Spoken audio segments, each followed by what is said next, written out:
After months of ferocious battling, this is all that's left of Bakhmut in eastern Ukraine. The city now gutted. So too, those who lived there. I just want peace, says this woman. Calmness. I want to be home. Despite Ukrainian resistance, victory in Bakhmut by Russian forces now seems imminent. Many have suggested it would give Vladimir Putin what he desperately wants, some sort of victory and maybe momentum after months of battlefield setbacks. But on a visit to Jordan, U.S. Defense Secretary Lloyd Austin, in a briefing to reporters off camera, suggested it would hardly change the course of the war. I would not view that as an operational or a strategic setback. I think it's more of a symbolic value than it is strategic and operational value. Still, Ukrainian President Volodymyr Zelensky insists there will be no pullback.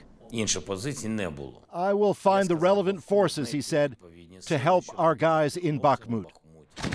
This, as some have suggested, the real goal for Ukraine in Bakhmut is to deplete Russian ammunition ahead of stepped-up fighting expected in the spring.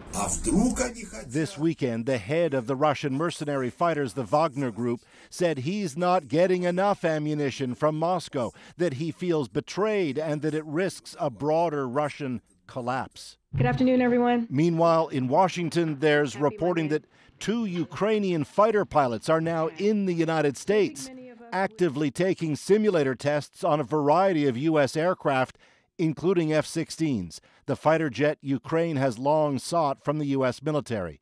Is that an indicator the U.S. may soon offer up some jets? What the president said is it is not on the table for now, and so that hasn't changed. So, Paul, this is so interesting because the slightest talk of F-16s, you know, was going to raise eyebrows in several national capitals. So what do we know for sure? Yeah, the key word here, Adrienne, is testing, not training. They're not in jets, they're in simulators. The U.S.